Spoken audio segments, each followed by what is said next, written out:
What people think of art today is actually tools that we needed for survival. Our pottery, that was used for cooking, it was used for carrying water, it was used for ceremonial purposes. My people have been doing it for thousands of years. Teaching and sharing my art with others, that's how you keep your traditions alive, that's how you keep your culture alive. I know from working with clay as long as I have that the earth holds a memory of the cultures who were here. Being able to use all of the natural elements gives us an opportunity to be able to grow as a human being. I just always feel like clay has so many life lessons.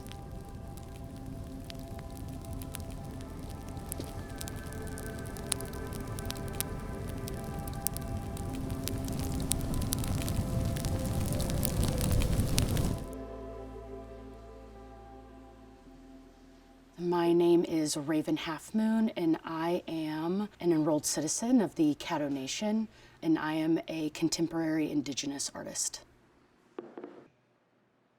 I always say I'm living in two worlds of sharing traditional knowledge, trying to bring that information forward and carry it on to the next generations, but at the same time, making work that was a little bit more relevant to my own personal experiences. I think people think of Native culture or even some things as like this frozen moment in time, and it's a continuum. It's ever evolving, and art's changing, and traditions are ever changing. So it's holding on to those, and at the same time being relevant to today's day and age. And I think that's where it's important for me to always be carrying those who were with me in the past, family, and bringing them forward, and also sharing my experiences. And then coming here to the Bray, you know, I feel like my career and what I made really jumped off from being here, and the Bray has a special place in my heart for that reason. The Archie Bray Foundation, or the Bray as we refer to it, plays a pretty pivotal role in bringing culture and diversity into this community. We have artists that are coming honestly from all over the world through this very specific lens of contemporary ceramics, but it also, you're kind of getting a sense of what's happening with people in other cultures around the world. The best thing about the Bray is it's kind of a cohort exposure residency. So the people that come here, it's not only about them making their work, it's about them making connections. Sorrel. And those connections last beyond their time here.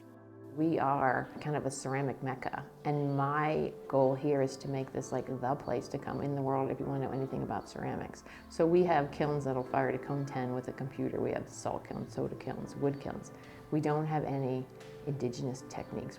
So that is a hole in our knowledge that we're looking to fill. How do we expand the canon? How do we make available to as many people as possible ways in? My name is Jared So. I come from Navajo Nation, and I specialize in Navajo pottery. As a Navajo artist and a Navajo potter, it took a while to accept that whatever I make is contributing to the definition of what Navajo pottery is, which can be exciting but also very daunting. This tool of tradition and this tool of contemporary can be a powerful tool, but there's also consequences. We can play the stereotype and make a living.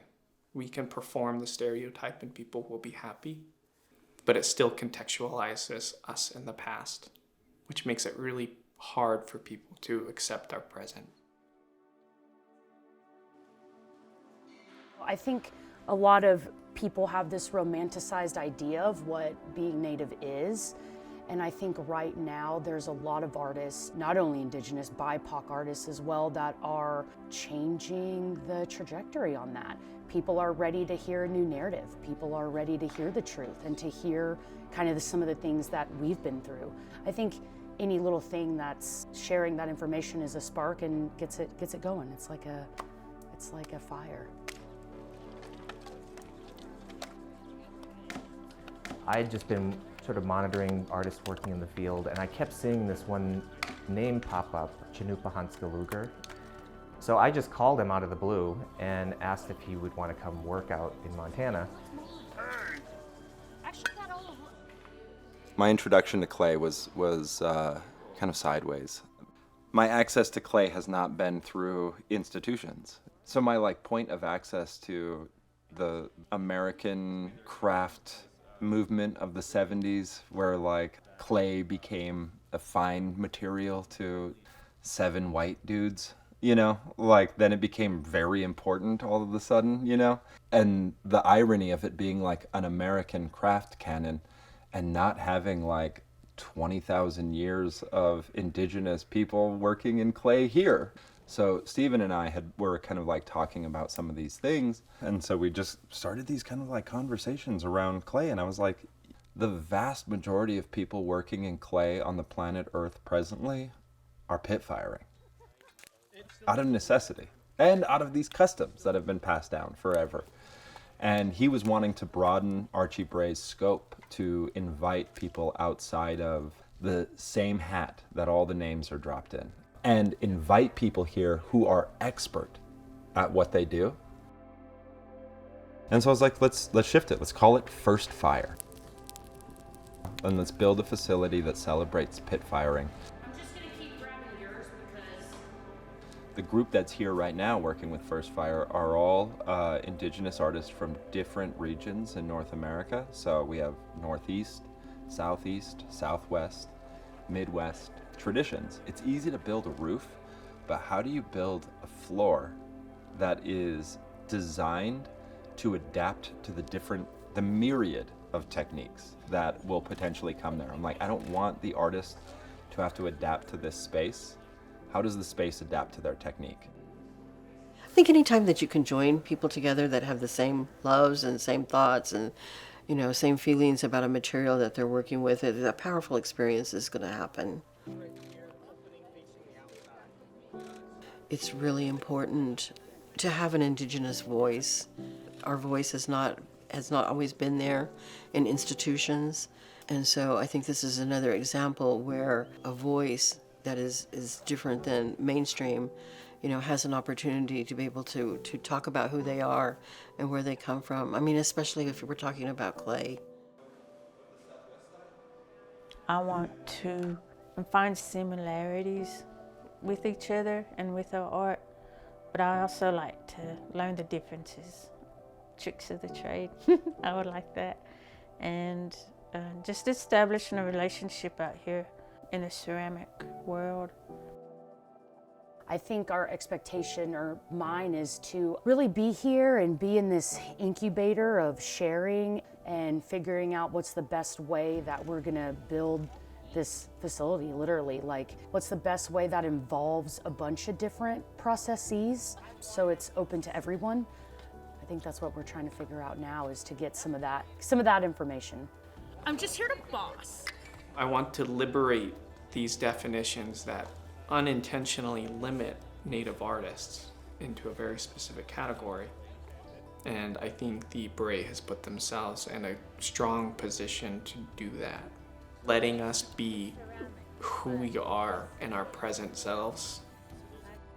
They've taught me so much. I know that we've all learned so much from them, and then I can just see them sharing with each other and learning from one another. And I feel like that's the beauty of a place like the Bray, is that it really is about, you bring people together who are just creative and excited, and we're certainly seeing that. These kinds of opportunities, they're priceless, really. We're incredible people that we can make, these expressions of who we are, with such integrity and with such agency. I want people to understand who we are.